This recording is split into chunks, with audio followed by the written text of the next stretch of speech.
2 semanas antes del inicio formal de las operaciones, ya estaba Rusia en guerra con Ucrania. Ya estaban en guerra. ¿Quieres saber quiénes nos han espiado más? ¿Te gustaría saber?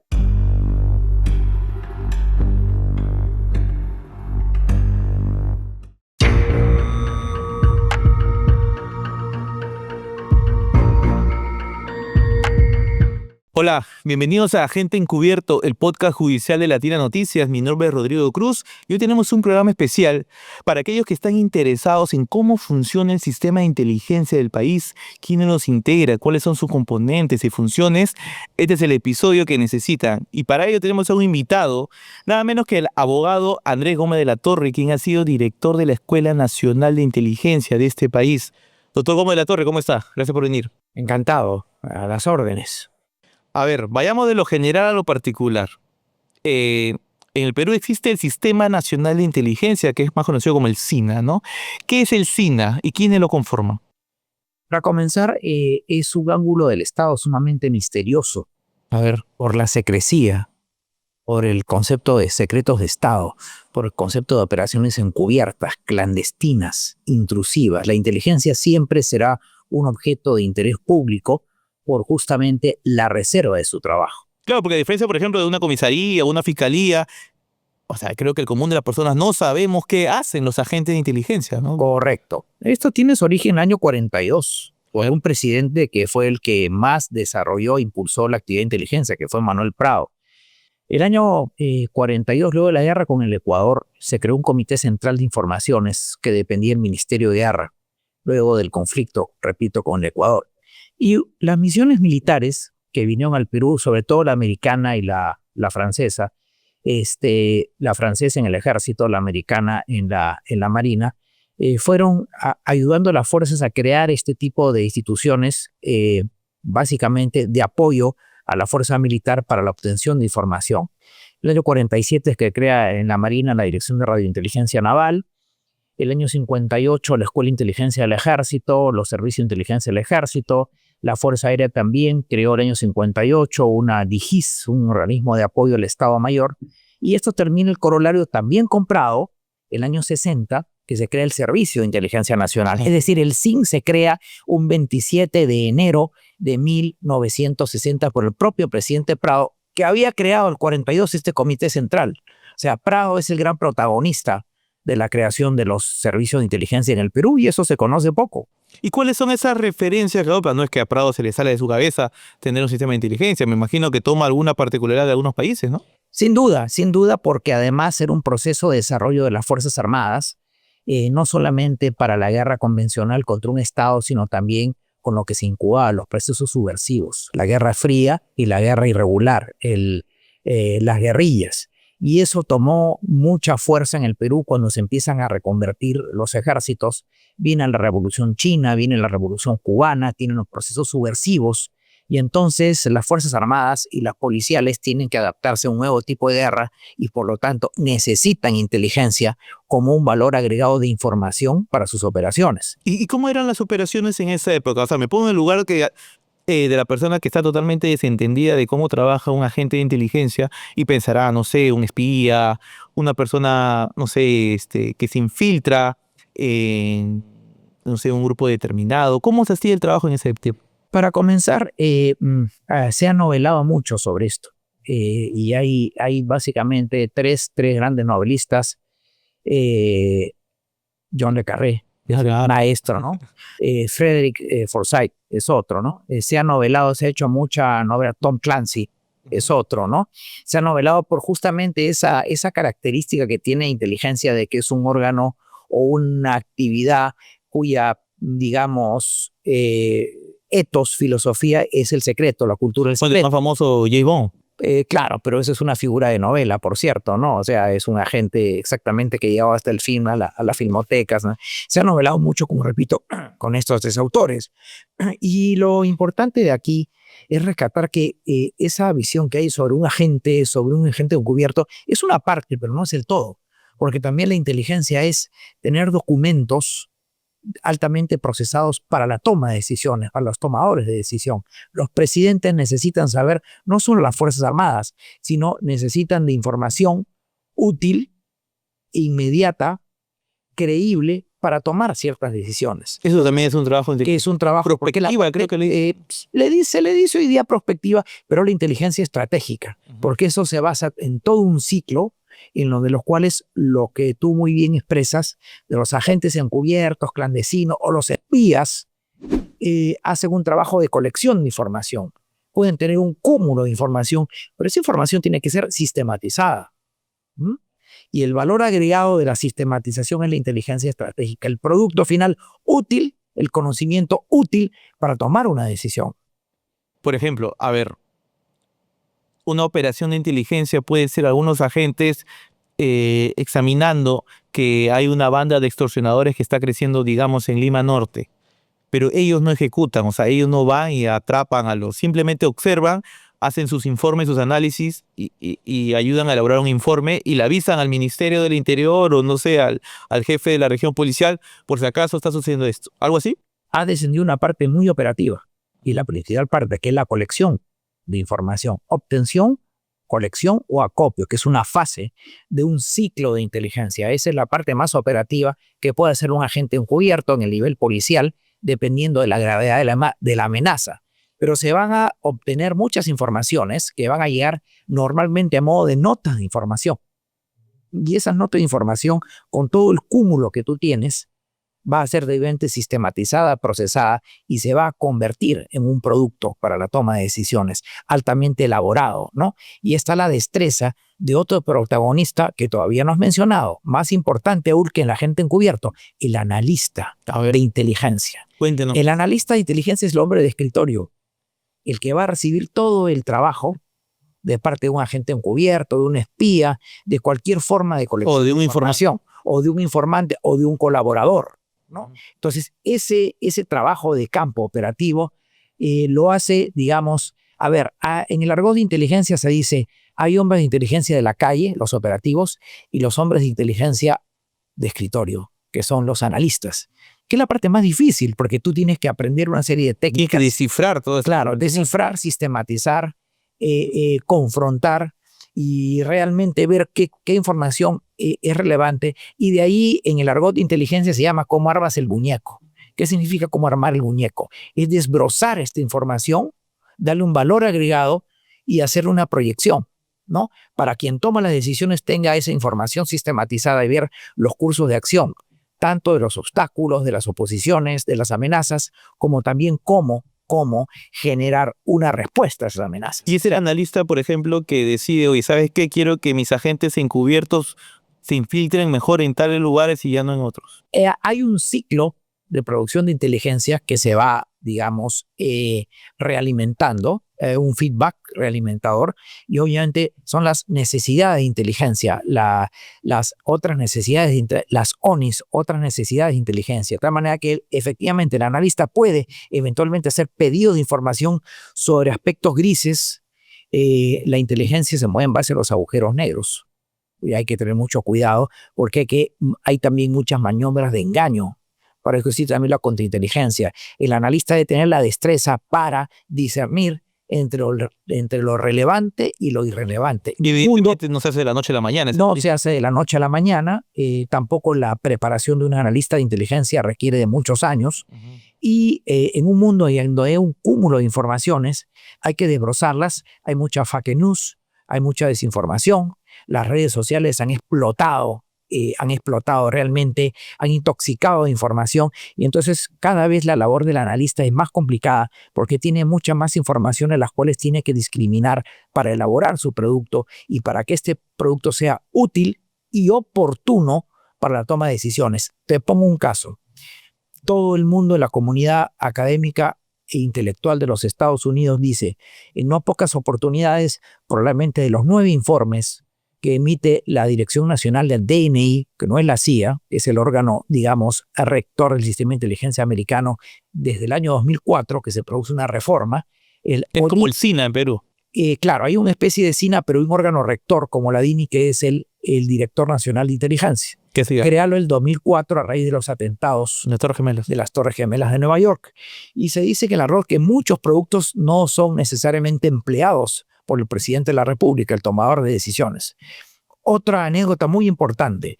El general Mercado Jarrín fue el propulsor el año 73-74 en el gobierno de Velasco de un tipo de documento que él mismo le denominó coloquialmente y se conoce en inteligencia como la hoja del rey o la página de oro.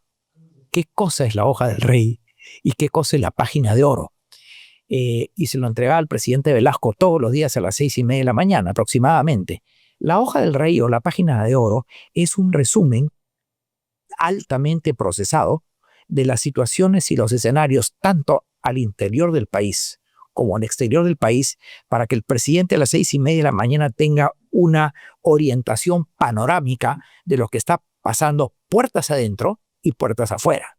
Y esto tomó muchos nombres posteriores como la síntesis diaria de información, los documentos, los resúmenes, etc. Pero lo digamos en criollo, los temas más picantes de ese momento. Correcto, los temas más picantes de este momento, ¿no? Exactamente. Y fue obra del general Mercado Jarrín que instituyó el año 73-74, cuando fue presidente del Consejo de Ministros, un comité de asesores del primer ministro que se llamó COAPRIM, en donde estaban, fíjate qué personajes, Vladimiro Montesinos, que era su ayudante, Rafael Merino Bartet y Francisco Loaiza Galván.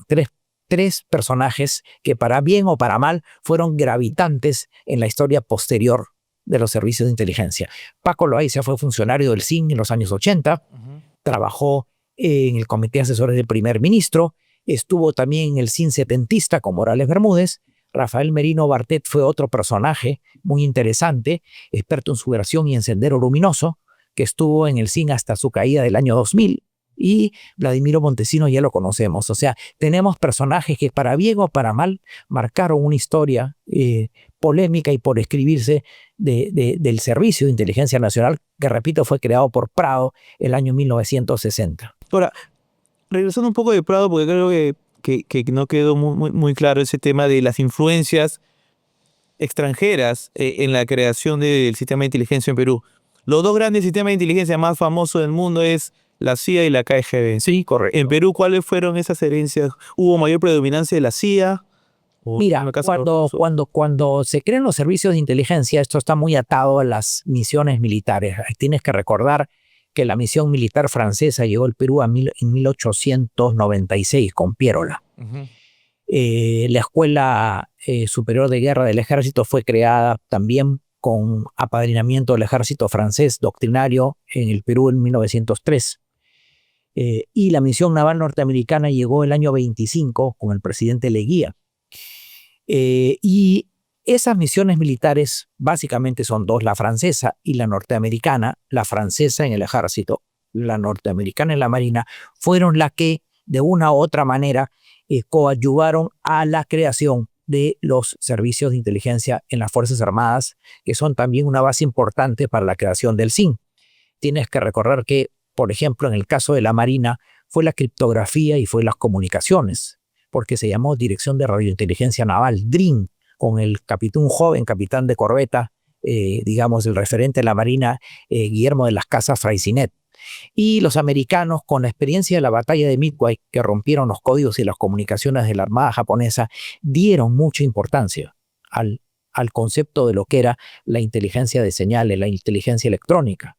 Y eso lo fueron transfiriendo a países como el Perú, que tenían una tradición y una orientación de la misión naval norteamericana. Los franceses, por sus guerras coloniales antisubversivas, Argelia, Indochina, habían trabajado mucho en lo que habían trabajado en lo que era la inteligencia operativa, sobre todo para cómo, digamos, enfrentar fenómenos o brotes subversivos, porque los franceses estuvieron en Indochina y Argelia y emplearon la inteligencia para poder combatir al Vietcong, al Viet Minh. El año 54 perdieron una gran batalla, Dien Phu, eran revoluciones y guerras no convencionales coloniales, y Argelia el año 60, ¿no? Contra el FLN, el Frente de Liberación Nacional argelino. Y entonces ahí se van a incubar, y la Fuerza Aérea también tuvo una orientación norteamericana, porque hay que recordar que su primer jefe, que fue el coronel Jorge Penny Donaire, fue oficial de criptografía y comunicaciones en la guerra con Ecuador, porque la Fuerza Aérea también tuvo un espacio muy fuerte de asesoramiento norteamericano para la creación en el año 58 de su dirección de información, no se llamó inteligencia, pero de información y seguridad, dependiente del Estado Mayor, el EMBRA, el año 58. Entonces, digamos que estas influencias externas van marcando los servicios. Y dos más, una Argentina. Porque los argentinos trabajaron mucho en la inteligencia y hubo mucha afinidad desde el golpe militar que se produce el año 55 a Perón. Vino una revolución libertadora con unos generales que fueron muy afines a los generales peruanos de esa época, muy afines a la línea de Odría, y también coadyuvaron a la formación de los servicios de inteligencia. Yo diría que son las tres grandes influencias. Dos muy fuertes, la francesa en el ejército, la norteamericana en la marina, y una también no menos importante que fue la argentina, particularmente en el ejército. Reforzó, ¿no? Y hay dos personajes muy importantes, el general Bocio, Juan Bocio Collas, que fue ministro del Interior de la Junta Militar del 62, que fue agregado en Bolivia, agregado militar en México. Él también fue uno del arma de caballería, porque la caballería en el ejército tuvo una predominancia muy grande en los servicios de inteligencia en el ejército y en el Servicio de Inteligencia Nacional. Y en los años 60, cuando Prado crea el Servicio de Inteligencia, siempre el ejército tuvo una predominancia en la jefatura, ¿no? Es decir, a riesgo de ser esquemático, sí hubieron influencias externas. Y en ese sentido sí hubo, fíjate, perspectiva. ¿Sabes por qué? Porque se crearon los servicios en los 60, en la FAP el 58, en el ejército, la Escuela de Inteligencia y el Servicio 58, y nos vino después el tema de la subversión. Eso le quería preguntar, es como que no vieron por los cubanos. No vieron al contrario, vieron lo que venía, a diferencia del Sendero. Vieron lo que venía porque con el triunfo de la Revolución Cubana, los cubanos entrenaron a muchos peruanos. En la selva. Así es, y fueron enviados a Cuba para enfrentar al MIR y al ELN. Ahí sí se vio la necesidad. Y eso Prado tuvo una visión. A diferencia del tema de Sendero. El Sendero no la vieron. No la vieron, lamentablemente, que fue mucho más cruento, porque tienes que recordar que la primera subversión, que era más cubana, más castrista, más de foquismo guerrillero, fue adecuadamente reprimida por las Fuerzas Armadas, el 65. Y décadas después, ¿cómo entender por qué no lo vieron? Yo no sé, la verdad que no lo sé. Habría que preguntarle a generales que ya están fallecidos, como Luis Cisneros Vizquerra o Pedro Richter Prada, que fueron los ministros del Interior, o quizás a los jefes del CIN de esa época que ya estaban fallecidos, el general Cherot. O subestimaron de repente. ¿No? Probablemente se le subestimó. Habían indicadores de la presencia de Sendero, sobre todo de Aymar Guzmán, pero no se le dio, digamos, la debida atención. El general Mario Villavicencio Alcázar, que fue el jefe del CIN de la transición entre Morales y Belaúnde, habría que ver por qué es que no se le atendió en la debida dimensión, porque era un movimiento muy distinto o una insurgencia muy distinta a la cubana. O de repente le tenían la inteligencia demasiado centralizada en Lima. No creo. Yo creo que lo que pasó ahí fue un problema de subestimación. Mira lo que pasó con Israel y Hamas ese 7 de octubre. Con toda la infraestructura. Israel, hablamos de Mossad, uno de los grandes servicios, como tuvieron el fiasco, ¿no? El fiasco del 7 de octubre de Hamas, teniendo ellos una infraestructura impresionante. No la vieron. Y no la vieron. O sea, sí pasa, los fiascos de inteligencia sí pasan. En Estados Unidos han habido muchos. Bueno, claro, no basta ver los atentados en Europa. Correcto. Por ejemplo, en Francia, ese famoso atentado en Bataclan, tampoco el sistema de inteligencia francés lo vio. Totalmente de acuerdo. O sea, hay fiascos, servicios muy potentes, pero que también pueden tener relajación, falta de información. En el caso del atentado de las Torres Gemelas de Nueva York, ¿qué sucedió ahí?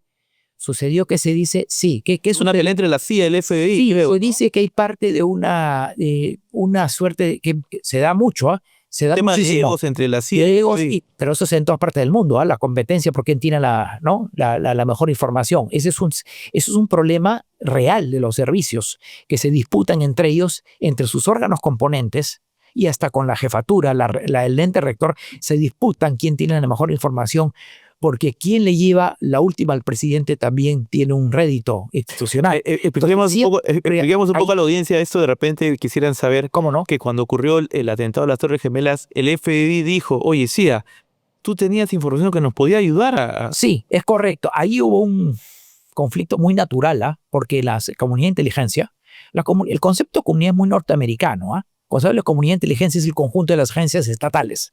Nosotros decimos sistema. Los americanos hablan del concepto de comunidad de inteligencia, ¿ok? Y efectivamente el FBI tenía una información quizás no tan profunda de la intención de estos miembros de la coalición terrorista de Al-Qaeda, porque evidentemente aprendieron a volar muy rápido en Miami, y realmente una cosa es volar avionetas y otra cosa es secuestrar un avión. Pero creo que hubo alguna información, quizás no tan profunda, pero digamos, el día a día te come, digamos, lo urgente de lo relevante. Entonces no se le dio probablemente la debida atención, pero sí hay indicadores también y la conexión, ¿no? Correcto. Y ese es el celo interagencial. Eso es muy natural. Y déjame decirte acá, pasaron de tema, el año 2003, cuando estaban, con todo respeto, y no tengo ningún tema contra los dos, cuando estaban Mora y Rospigliosi, uno de jefe de inteligencia y uno de ministro del Interior, hubo un encontronazo entre la policía y el CNI por una captura de un terrorista. Hubo un encontronazo sobre el terreno, la frustrada captura de Artemio. Hubo un encontronazo ahí que mostraba los celos interagenciales cuando, por ejemplo, dos jefes de órganos componentes o del sector seguridad se tienen antipatías, y los sabotajes internos es parte de la cultura de inteligencia. Y también quién se quiere llevar los réditos, pues, ¿no? Por supuesto. Eso es muy natural en un ambiente tan competitivo y tan sórdido como son los servicios de inteligencia. Y tanto en el manto, pues, de secretismo. Correcto, ¿no? Exacto. Ahí vamos a ir también un poco más a... Y el caso de Montesinos si tú lees el libro, que hay que leerlo con El espía perfecto. Sí, de Sally Bowen, ¿no? Exactamente.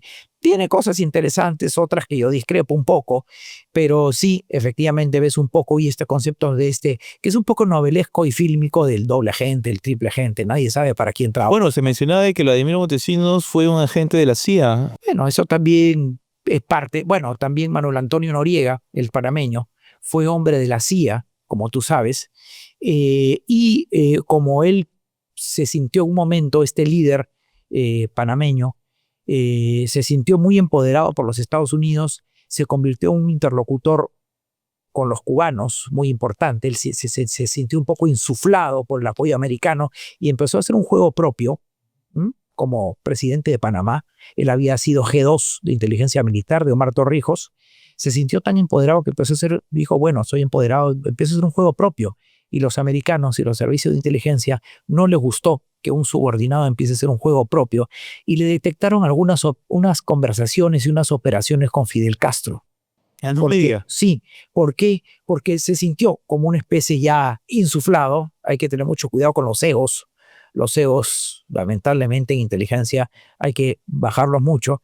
Y esto, de una u otra manera, le supuso un fuerte deterioro con las agencias norteamericanas.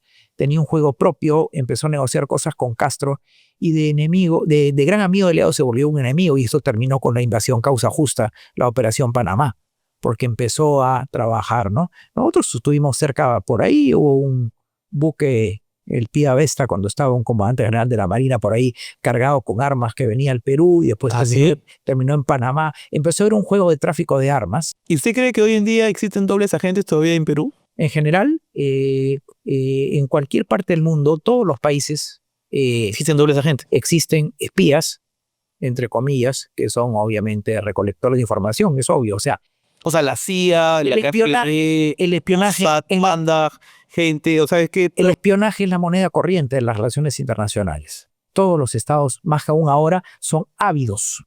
Ahora, pero sobre el papel, un país no va a reconocer si tengo... Por supuesto, eso es otro juego, por supuesto. Además, en el derecho humanitario, en el derecho internacional humanitario, si bien la regulación jurídica de los espías está prevista en caso de guerra convencional, pero hay un cúmulo, o sea, no hay una regulación sobre el espionaje.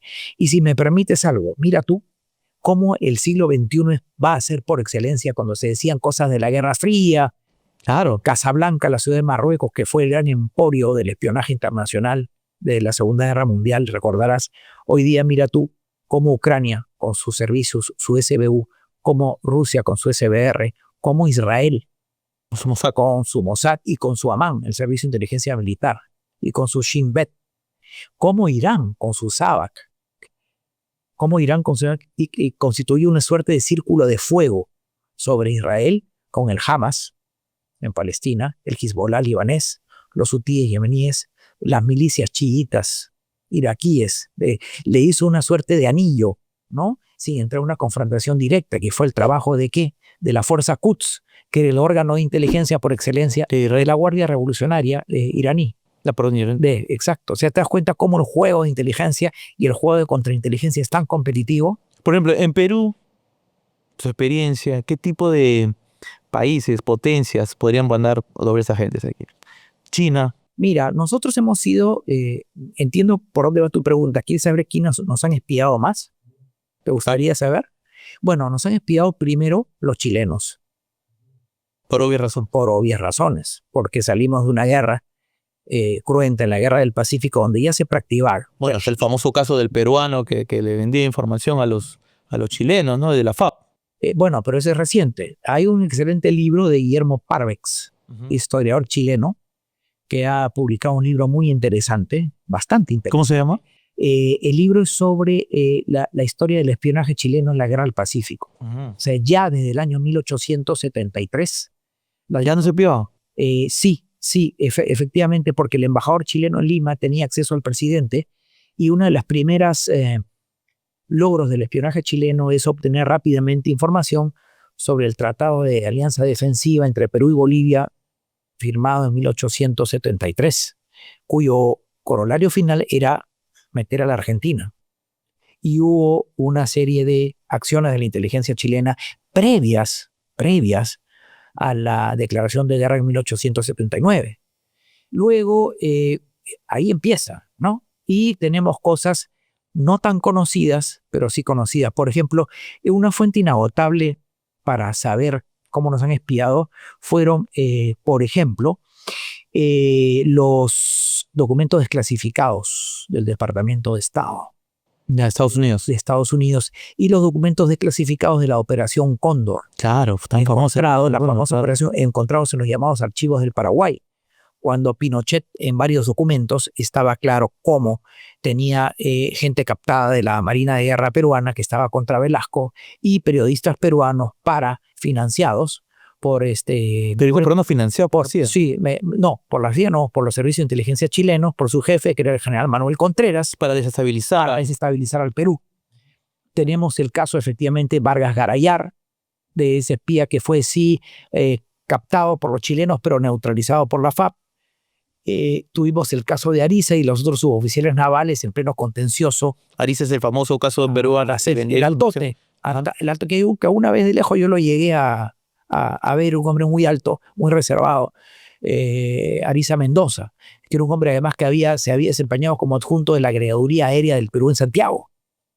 ¿No? O sea, sobre todo Chile, eso que es el primer país el que más nos espiado. Y luego, sin duda, los que quisieron penetrar mucho en la inteligencia fueron los cubanos en el gobierno de Velasco.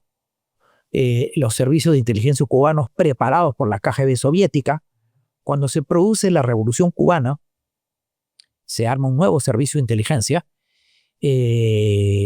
cubanos con apoyo de la KGB soviética. Y ellos hacen grandes operaciones rápidamente. ¿Cómo nos infiltraron? Nos infiltraron, entre otras cosas, porque al iniciar relaciones diplomáticas con Cuba en el año 1972, no solamente vino un embajador que era un comandante revolucionario cubano, que fue Antonio Núñez Jiménez, sino también vino empaquetado también del apoyo cubano, porque los cubanos estaban muy interesados en usar al Perú como una plataforma contra el Chile de Pinochet. Claro. Exacto. Entonces, ahí hubo un juego y hubo cooperación.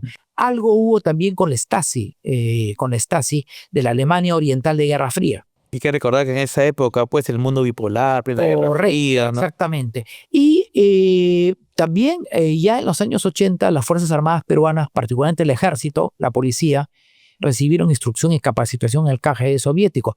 El general Antonio Quetín Vidal recibió capacitación en el KGB soviético. También y hubieron oficiales de la FAB, porque también los soviéticos, independientemente de lo que puedes pensar a favor o en contra, elaboraron servicios de inteligencia muy agresivos, muy intrusivos. ¿En Latinoamérica? En general en el mundo. En general en el mundo. Y los cubanos fueron sus proxies, ¿no? Y entonces los cubanos también acá estaban muy interesados en, digamos, conocer el fondo del gobierno de Velasco, las intenciones, la relación que había muy estrecha entre Velasco y el Partido Comunista Cubano y Fidel Castro, etcétera. Fueron los cubanos. Y desde luego también los norteamericanos, la CIA es evidente, ¿no? Bueno, que su sobre trabajo, todo el caso de Chile, ¿no? De Pinochet, claro, habló mucho de la influencia de la CIA para el golpe correcto, el golpe de Estado de Allende. Ahí está Corbush, que es un periodista norteamericano que acaba de escribir un libro muy interesante, publicar Pinochet desclasificado. Habla justamente de la infiltración y de las acciones de la CIA en la desestabilización del gobierno socialista de Salvador Allende, entre otros financiando huelgas de camioneros, entre otros financiando medios de comunicación adversos a Allende. O sea, ha habido una actividad en la Guerra Fría muy interesante. Propio de ese tiempo. De los servicios y propio de ese tiempo bipolar, la Guerra Fría, la influencia norteamericana. En resumen, yo te diría que los países que más nos han inspirado son, por los antecedentes de Fuente Abierta, chilenos, cubanos y norteamericanos. Eventualmente también hay otros casos más puntuales, ¿no?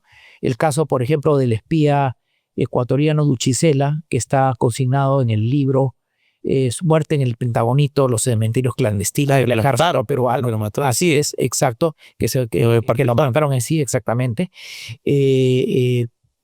Casos puntuales, específicos, otros más, por cierto, pero hablo, digamos, del registro relevante, la densidad, son esos tres países, ¿no? Y hoy en día, ¿quién cree que nos puede estar? Yo no tengo una bola de cristal para tenerlos, pero creo que en definitiva siempre habrá la tendencia que cualquier potencia interesada en los niveles de desarrollo político, desarrollo económico, hoy día la lucha por los mercados, evidentemente deben haber potencias que están interesadas en saber qué hacemos por acá. Ahora, y a diferencia, por ejemplo, ¿no? de la inteligencia operativa que se hacía en los 60, en los 70, en los 80, hoy en día está marcado sobre todo por el tema digital, ¿no?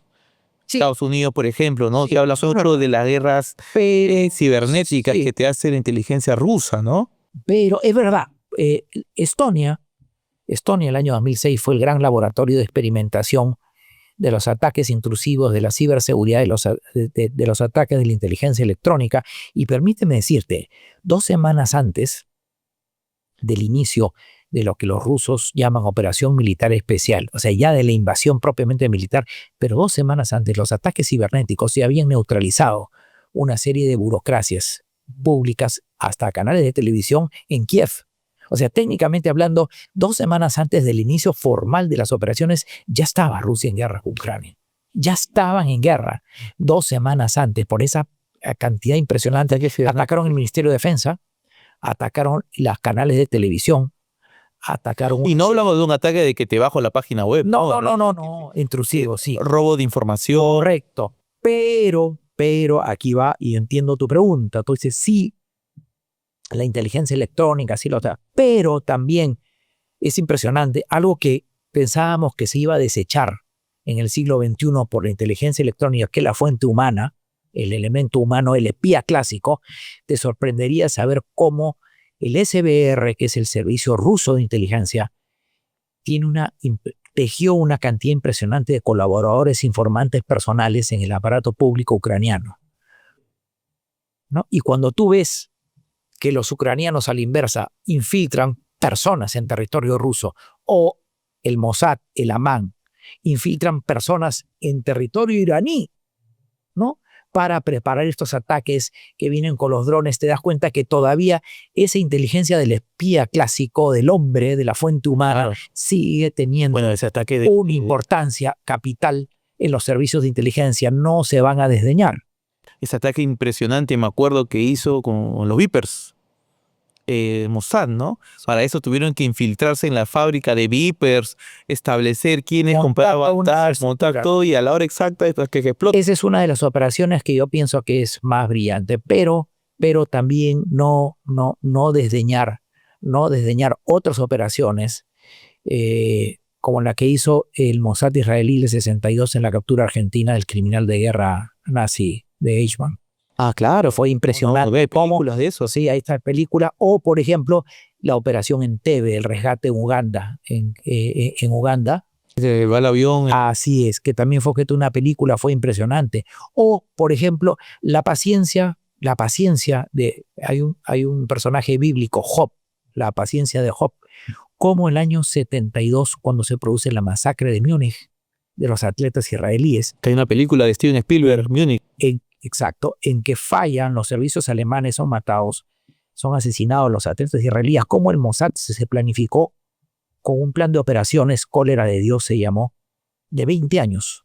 20 años. 20 años de extensión, porque dio uno por uno con todos los mandos de la organización terrorista palestina Septiembre Negro. Uno por uno. Muchos de ellos asesinados, dados de baja, en París y en Londres. Se demoraron en eliminarlos físicamente 10 años, 12 años, hasta que dieron la... Fíjate qué persistente el trabajo de inteligencia permanente de largo plazo, 20 años, que en 20 años y un poco más dieron con la estructura jerárquica de Septiembre Negro, el movimiento, la organización terrorista palestina Septiembre, que pidió muerte y secuestró a los atletas israelíes en Múnich. O sea, te das cuenta cómo se planificaron para hacerse, fue Cólera de Dios. O sea, es verdad que la operación de los es genial, pero piensa tú estos antecedentes, ¿no? Claro. Bien, el caso nuestro... Justo le iba a preguntar, porque en el caso nuestro, el primer caso que se me viene a la mente es la famosa captura de Ismael Guzmán, pero eso es más trabajo policial que de inteligencia. Correcto, es más trabajo policial, efectivamente, de inteligencia policial, correcto. Sí, efectivamente, es más trabajo policial, pero se han dado algunas otras capturas interesantes en términos de política y lucha contra subversiva. El propio Gein, ¿no? Algunas acciones de contrainteligencia. La propia captura de Vargas Carayar también por la inteligencia de la Fuerza Aérea, o también de esos dos oficiales chilenos de la Marina. Uno era Harpa. Como trabajo de contrainteligencia. Sí, cuando acoder un buque chileno, el Bach Beagle en Talara, cuando había el año 78, cuando había una crisis de Chile y Argentina, y dos oficiales chilenos bajan del buque, un buque que se iba supuestamente a aprovisionar, tenía una cantidad mayor de personal para un buque de transporte, pero había una guerra en ciernes entre Chile y Argentina y se suponía que el Perú podía estar ahí. La idea aparentemente era sabotear la refinería de Talara, y efectivamente estos dos oficiales chilenos salen como una especie de reconocimiento previo de la zona y son capturados muy cerca de la base aérea del Pato en Talara, el grupo 11, ahí mismo, por oficiales de contrainteligencia de la FAP. Son tomados, ¿no? Y son deportados a Chile y el buque, o sea, es decir, también hemos tenido nosotros acciones exitosas. Claro, porque sobre un papel está prohibido que otro país te espíe. Correcto. Pero ya es responsabilidad de un país si se deja espiar. Yo siempre digo eso, o sea, nunca te quejes de lo que hace otro contra ti, sino quéjate de ti mismo, de cómo te defiendes. A mí cuando me dicen, oye, nos están espiando, oye, hay esto hacen otro, bueno, ok, ya, olvídate eso. ¿Tú qué haces para neutralizar eso? O sea, siempre tienes que estar alerta, siempre tienes que estar con la contrainteligencia. Mira, cuando hubo un caso patético, no quiero decir el país nombre, pero acá, no voy a decir en el país, en el año 2001, un diplomático extranjero, un embajador de un país extranjero acreditado acá, haciendo lo que debe hacer siempre un barrido electrónico de su despacho, encontró unos pequeños órganos de escucha, muy pequeños, por supuesto, por un barrido electrónico que efectuó. Y cuando se fue a quejar al gobierno, aquí alguien con toda razón le dijo en su cara a ese embajador, el problema no es que se hayan o no puestos, el problema es que usted no ha sabido cuidarse. Claro. Bueno, o sea, quéjese usted, no ha sabido. Ese barrido lo ha ido a hacer muchos meses antes. Bueno, ha habido denuncias hasta que el propio Palacio de Gobierno se dice de que habían puesto micrófonos. Hay muchas cosas que todavía, digamos, van a tener un... Ahora, pero ¿no? Ese también es parte del sistema de inteligencia o parte del mito que hay en el sistema de inteligencia, en los métodos que utilizan estos agentes a la hora de recolectar información. O sea, todo está permitido a la hora... Sí, claro, por supuesto. Sí, todo está permitido. O sea, la inteligencia, por definición, una actividad clandestina, encubierta, intrusiva, invasiva. Pero ya hablamos de cosas ilegales, ya. Sí, por supuesto. Sí, por supuesto. Los servicios de inteligencia, si son servicios de inteligencia, tienen que caminar en esa delgada línea roja entre lo legal y lo ilegal. Siempre la palabra ética, sobre todo en cooperaciones, ¿no? Ahora, tú puedes tener un servicio de información que lo único que es recopilar información. Eso no es servicio de inteligencia. Ahora, pero uno puede decir, oye, ¿qué se esté espiando? Pues no sea un periodista o un político. Lo que te digo es una cosa, Si tú ves que los grandes servicios de inteligencia del mundo tienen que hacer operaciones y tienen que hacer parte de sus responsabilidades, es el llamado trabajo sucio. Y evitar obviamente que te atrapen, por supuesto. Y evitar con la contrainteligencia las acciones de inteligencia que te hace tu enemigo o tu adversario. Esa es la lógica. O sea, Pero sobre el papel tiene límites. O sea, no es que un agente de inteligencia puede espiar a quien se le dé la gana. perdón. No es que un agente de inteligencia puede espiar a quien No, le... bueno, de acuerdo a las misiones encomendadas, ¿no? Claro. Mira, una de las grandes cosas que tuvo la inteligencia cubana en 9 años, después de la Revolución Cubana, y también fue una operación maravillosa desde el punto de vista técnico, que fue la DGI cubana. Fue a la hija del presidente socialista Salvador Allende, que era presidente de Chile, cuando ya se sabía que Allende iba a ser Allende fue elegido en los 70, pero la hija la enamoró un funcionario de la Embajada de Cuba y se casó y tuvo hijos. Y era un agente de la inteligencia cubana. O sea, mira cómo se pudieron infiltrar al corazón. Y tenía como esposo de la hija de la Tati, que se suicidó luego en Cuba, el 78, me parece. Cómo llegaron al corazón de un gobierno. Y no dejó de ser espía de cubano nunca. Nunca, exactamente. Cuando se produce el golpe de Pinochet, obviamente tiene que regresar a Cuba, etcétera. Se divorcia de ella, porque era un agente. Y en 9 años, mire esa operación que hicieron de infiltrar y llegar al corazón de un gobierno. Ahora, hablemos de lo bastante, o sea, son muchos ejemplos. Ahora, me pongo a pensar y digo, ya, todos estos casos, todos esos objetivos, y hemos hablado más de temas políticos, geopolíticos, pero a ver, la inteligencia en Perú utilizada para combatir la inseguridad ciudadana, ¿cómo vamos con eso? Porque uno habla de la policía, de la fiscalía, del Poder Judicial, pero ¿qué hace el sistema de inteligencia para que este Perú sea más seguro? Mira, el año 1960, Prado, mediante un decreto, sentó del mes de 30 de septiembre del 62, mediante un decreto supremo, generó las bases de lo que el año 72 el gobierno militar de Velasco, con una ley, creó el Sistema de Inteligencia Nacional, el SINA. Que está integrado por el Servicio de Inteligencia del Ejército, de la Marina, de la Fuerza Aérea. El SINA, el Ministerio Interior. Tiene un órgano rector. En el año 72 era el SIN, que se desactivó. Hoy es la DINI. Actualmente es la DINI, y tiene sus órganos componentes, ¿no? Efectivamente, del Ministerio del Interior tiene la DIGINI. La Dirección General del Ministerio Interior. Creada formalmente en el año 87. La DIRIN, que es la Dirección de Policía. Las Fuerzas Armadas, que tienen la DIENFA, del Comando Conjunto, y a su vez la DIENFA, la que es la inteligencia del Comando Conjunto, que es inteligencia, y a su vez los órganos componentes que son la DIFAP, la DINTEMAR y la Dirección de Inteligencia del Ejército. Ojo con eso, estamos mencionando todas las unidades de inteligencia que existen. La Cancillería también. ¿Tiene su unidad de inteligencia? Sí, pero no tiene facultades de colección de información. Entonces no tiene un espía. Está integrada a la antigua área de seguridad y defensa de la Cancillería, estaba integrada, y ahora es la Dirección de Asuntos Globales y Multilaterales. Es decir, es un sistema de inteligencia. Todo eso le reporta al jefe de la DINI. Claro, deben alimentar, obviamente, sectorialmente, por principios de especialización, para no hacer duplicidad de funciones en sus áreas de competencia. Por ejemplo, tú, policía, infórmame sobre las acciones de criminalidad. Claro, exacto. Tú, ejército, sobre los temas limítrofes. Pero hay algo más, pero hay algo más importante. La actividad de inteligencia en el Perú está basada en un plan de inteligencia en el Perú. Antes PAI, por la ley 28664 del SINA y PIN, el Plan de Inteligencia Nacional. Y en el plan están detalladas las 10 amenazas. Está clarísimo cuáles son esas amenazas. Es el derrotero de hacia dónde va, cuál es el objetivo del sistema. ¿Y esas amenazas son? No se conocen, no se conocen porque es un supongo tráfico, minería ilegal. Suponemos también, o las actividades de inteligencia eventualmente que hagan otros países sobre nosotros, ¿no? Uh-huh.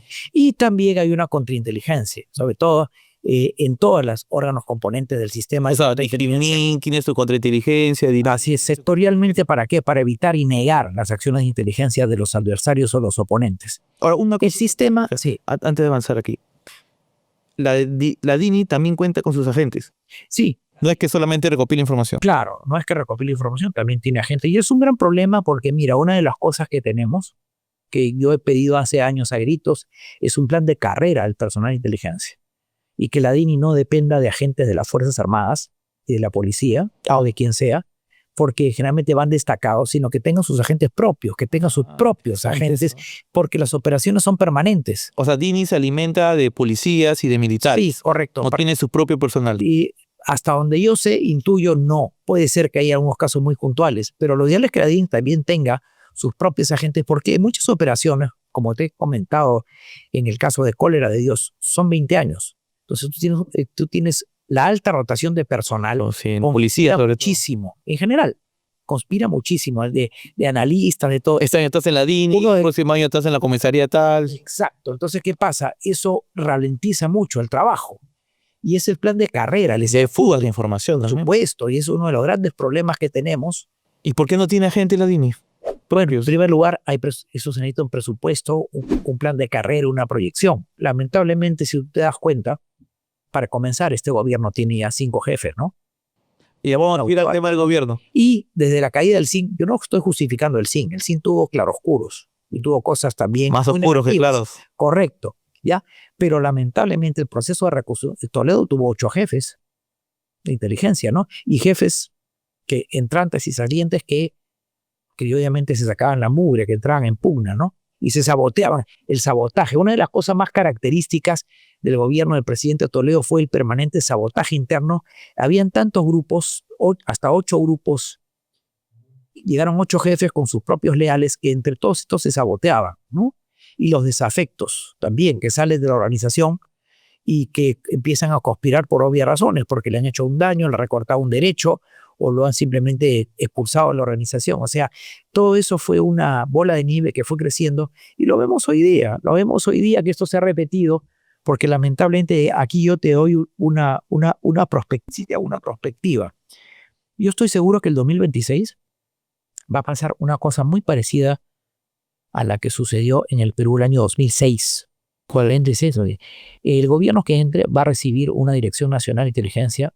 En ese momento era ya DINI, ya no era CNI, en escombros. Va a tener que ser reconstruida. Porque es tal el manoseo que ha habido que vamos a tener que repensar en algo de largo plazo, algo estable, algo con buenas políticas de reclutamiento, algo profesional, quizás algo más pequeño, pero como está, no se sostiene, digamos, por este manoseo que hay, ¿no? Vayamos acá, aterricemos el tema de lo que usted está advirtiendo ahorita, ¿no? De lo que va al gobierno de Dina Boluarte y también lo que comenzó Pedro Castillo, han pasado 5 jefes de inteligencia, ¿no? Incluso más, diría, contando a Fernández de la Torre. ¿Esto qué nos dice? Para usted, ¿qué es lo más grave? Nada, que la inteligencia es ubicada como una suerte de botín laboral para el gobierno de turno, o el criterio, que es algo muy nocivo, que se ubica a un servicio de inteligencia con un órgano más del aparato público, como si fuera una dependencia pública, aunque la gente entra, sale. ¿Por qué? Porque es secretismo, nadie sabe en qué gasta. Bueno, pero para eso está la Comisión de Inteligencia, perdóname. Entonces es un problema de la fiscalización parlamentaria de los servicios de inteligencia. Para eso está en la ley las facultades que tiene para poder evaluar el plan de inteligencia nacional. ¿Qué se está haciendo también para combatir la inseguridad, no? Me estaba mencionando los distintos órganos. ¿Qué ha hecho la DINI durante todo este tiempo en una de las mayores crisis de inseguridad ciudadana del país? Habría que preguntarle a la Comisión de Inteligencia, ¿no? Yo no te puedo decir, yo no soy parte del Estado ni del gobierno, ni tampoco fui asesor muchos años en la Comisión de Inteligencia y Defensa Nacional, no lo sé, ya hace varios años. Pero usted ha advertido algo muy grave y me dice que el próximo gobierno va a recibir prácticamente en escombros el sistema de inteligencia. Está claro. ¿Por qué? Por este manoseo que hay. Este manoseo, esta falta de un plan de carrera, esta poca idónea política de reclutamiento del personal de inteligencia, genera una desinstitucionalización, ¿no? O sea, y nos perdemos en cosas como la captura de algún personaje público por ahí, y no vamos realmente hoy día el posicionamiento regional, el posicionamiento geopolítico, la inteligencia estratégica, el espionaje. Claro, la inteligencia va más etcétera, allá más allá de estas nimiedades, ¿no? Pero la captura de Vladimir Cerrón también era una tarea. Sin duda, que ahí está. Eso es otro misterio sin resolver, ¿no? Yo recordaba mucho que cuando trabajaba en inteligencia habían frases como expedientes X o misterios sin resolver. Y la captura de Vladimir Cerrón, sin duda, es uno de... Parece que es expedientes X o misterios sin resolver, no lo sé. Ahora, pero, a ver, ¿qué otro tema más la alarma? Bueno, a mí me alarma en general, para comenzar, aparte de la desinstitucionalización, la falta de un plan de carrera, la inadecuada fiscalización parlamentaria, malas políticas de reclutamiento, hoy día los conflictos y las guerras que nos plantea Rusia y Ucrania, y Israel, Sobre todo en la tecnología. En tecnología y en concepciones extranjeras han variado totalmente. Pero ahorita es una locura, doctor. Las capacidades de, digamos, de hacer una guerra. Entonces es un gran desafío para las Fuerzas Armadas y los servicios de inteligencia que se han vuelto sumamente intrusivos, agresivos, con gran planificación. ¿Cómo estamos nosotros, no? O sea, ¿cómo quedamos nosotros frente a estos grandes cambios que me parece que estamos muy desorientados? A mí me parece alucinante, una locura de que con la facilidad con la que uno puede acceder a la información de otro, el famoso doxeo, ¿no? Entra a una página en Telegram o se va, no sé, a Wilson y compra una base de datos, averigua tu ficha RENIEC, se averigua pues tu número de celular, tu número de tus familiares. ¿Qué hace el sistema inteligente con eso? Bueno, hay muchas anécdotas en inteligencia. No me acuerdo que había un jefe del CNI, el último jefe de inteligencia del CNI. Sí, me parece que fue el último jefe de inteligencia del CNI de Toledo, que se quejaba porque salían los nombres de los funcionarios en los periódicos. Y lo que no sabía ese jefe, que el sistema de pago de los funcionarios era por un banco privado Interbank, ¿no? Y estaban todos los nombres y todas las direcciones fácilmente en una base de datos de un banco que era fácilmente accesible por mucha gente. Entonces, fíjate tú cómo a veces hasta los jefes de inteligencia tienen una desinformación total, ¿no? De las condiciones en las cuales laborales, sobre todo, trabajan los servicios. Este funcionario salió en el periódico, oye, las listas las tiene completas de Interbank. Mira, sí, claro. Y de nuevo, el tema de que... Con dirección y teléfono, además. Claro, es como que ¿por qué te quejas si tú debiste protegerte? ¿No? Claro, ¿no? Exacto. Ahí en Argentina, fíjate, es algo más elaborado. En Argentina, los funcionarios de carrera tienen doble identidad. Sí, tienen un mecanismo de doble identidad que también lo tiene Colombia. Colombia, mediante una ley que era la 1288, me parece, el 2009, hizo la protección del personal de inteligencia mediante doble identidad. Pero es que ahí hay un sentido de carrera también, pues. Correcto. Entonces los funcionarios argentinos de la plana mayor tienen una serie de doble identidades que les sirve además para contratar, para efectos pensionarios, etc. Y en el caso colombiano, obviamente, para proteger a su entorno familiar y la persona con esta identidad simulada cuando realiza operaciones contrasubversivas, ¿no? Entonces hay que analizar todas esas cosas que son parte del proceso de institucionalización. Ahora, algo también que me queda pensando es, pues, cómo evitar ese manoseo político que unos, supongamos, ¿no? Presidentes investigados o congresistas pues, investigados también por diversos delitos, ven a la DINI o al SINA como un botín. Ven, por ejemplo, como una herramienta para perseguir opositores, para perseguir periodistas. Bueno, eso es también una moneda corriente en general en América Latina, sobre todo en Argentina, algo en Colombia, aunque se ha institucionalizado más. Y eso justamente estableciendo claros parámetros para comenzar por el personal que debe ser de carrera. Lo ideal es que cada gobierno coloque un jefe con cierto grado de estabilidad. No como ahora que tenemos pues ya 5 directores en 4 años. 22, 23 desde la caída del CIN. En 25 años tenemos 22, 23, ¿no? Y aparecen ministros, ¿no? Entonces un plan de carrera de tal manera que cada vez que sale un jefe, cierta estabilidad en la estructura, no en la jefatura, sino en la estructura. No que haya pues racia. Correcto. Y también establecer algunos procedimientos que pueden ser en Italia, por ejemplo. Fíjate, hay un tema interesante, ¿no? En Italia, claro, hay mucho más avanzado en esto nuestro, pero, por ejemplo, fíjate que se presenta una terna al presidente y el Congreso, ¿qué hace el Congreso? El Congreso da un checking list no vinculante cada 6 meses o cada año para ver la idoneidad del trabajo, porque el Congreso va a requerir el plan de inteligencia nacional, la ejecución del presupuesto. Entonces tiene elementos de juicio para decir, bueno, sí, bueno, no. Entonces le da un checking list, un soporte político. Bueno, jefe. Estados Unidos, pero no eso el FBI tiene que pasar. Sí, hay varios tamices, En Estados Unidos se crearon a raíz del escándalo Watergate, del espionaje político al Partido Demócrata. Al Partido Demócrata en el edificio Watergate, y los Pentagon Papers, que fue una filtración de información, de documentación clasificada. ¿Qué no tiene responsabilidad de periodista? No. Pero se recibe la información. La información la dio el Post, hasta la película. Claro. Los Pentagon Papers fueron unos documentos clasificados del Departamento de Defensa que establecían la realidad de lo que no conocía la sociedad americana, el desastre que fue Vietnam, en muchos sentidos. Y bueno, esos dos grandes efectos de la filtración de esos documentos por el Post y el escándalo del Water 74, que contribuyó a la caída de Nixon, crearon los célebres comités electos de inteligencia en el Senado y en representantes, Pike y Church, que son los comités que evalúan justamente la idoneidad del trabajo de inteligencia. Pero estamos pensando en Estados Unidos, que tiene un sistema de contrapesos políticos, Claro. de check and balance, pues, de primer orden. No estamos pensando en el Perú, ¿no? Exactamente.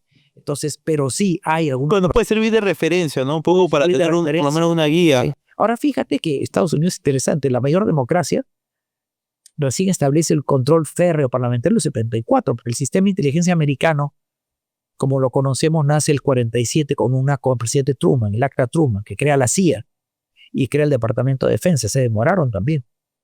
Pero bueno, eso llegó al 74, ¿no? Recién no. Ahora, sería, pues, usted lo vería con buenos ojos que pasemos también para el nombramiento del jefe de la DINI por un tipo de Algún político. tamiz, sí, algún tamiz político, no necesariamente ratificación. Supuestamente la Comisión de Inteligencia es quien tiene que fiscalizar, pero hasta ahorita no sabemos qué está haciendo. No lo sé, yo la verdad que no lo sé, y ya tiene 5 años este presidente, ¿ya? Y no hay ley de inteligencia nueva. Y que quiere ser ahora presidente del Congreso. Quiere ser presidente, pero en 5 años, perdóname, no hay nueva ley de inteligencia.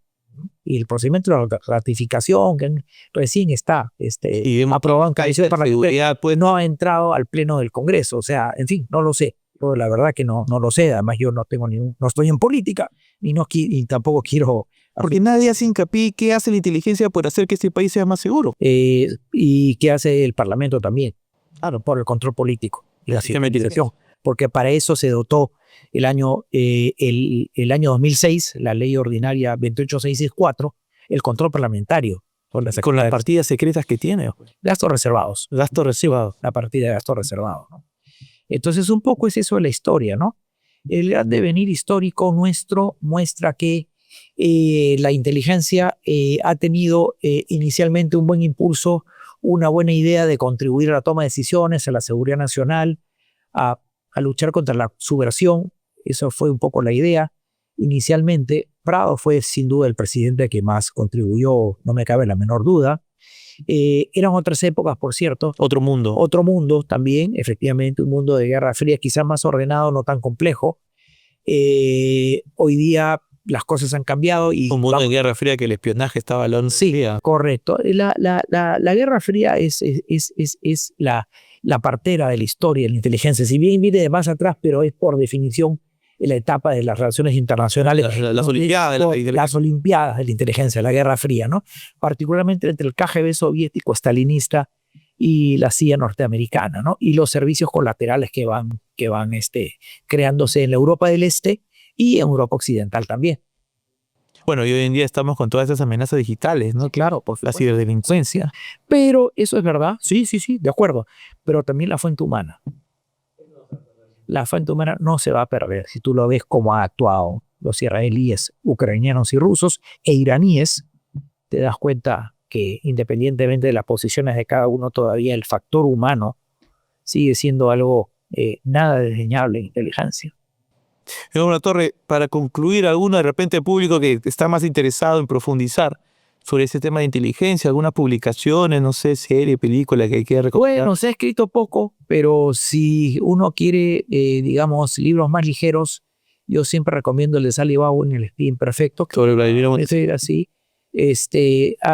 Bueno, hace muchos años habían pequeños artículos de Francisco Loaiza Galván que pueden encontrarse en la web, que fue un hombre que estuvo muy cercano, trabajó en el CIN de los 80, que fue un referente, falleció, era un sociólogo, estuvo muy cerca de estos acontecimientos. La revista Caretas tiene buenos enfoques históricos sobre algunos detalles de los procesos. Años 80. Los años 80, ¿no? Ahí estaba, por ejemplo, el general Edwin Díaz Ceballos, por ejemplo, que todavía vive, el general Edwin Díaz, que fue el jefe de inteligencia en los años 80, por ejemplo. Un personaje también interesante de releerlo, fue jefe del CIN entre el 86 y al 92, objeto de una conspiración, por cierto.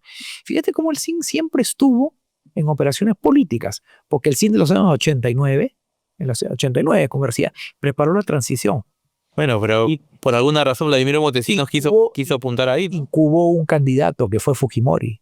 Ah, sí. Claro, por supuesto. Producto de la inteligencia fue. Producto de la actividad del CIN. Y el año 62, cuando se produce el golpe militar de la Junta Militar de Gobierno que derroca a Prado, el propio servicio de inteligencia creado por Prado emite un mimeo, un documento que está colgado en un libro que es Militares y Poder, de un autor puertorriqueño, Jorge Rodríguez Beruf, y alaba el golpe de Estado, justifica en un documento el golpe de Estado institucional. Te das cuenta cómo el CIN siempre tuvo esa propensión en el Perú de meterse a las actividades políticas.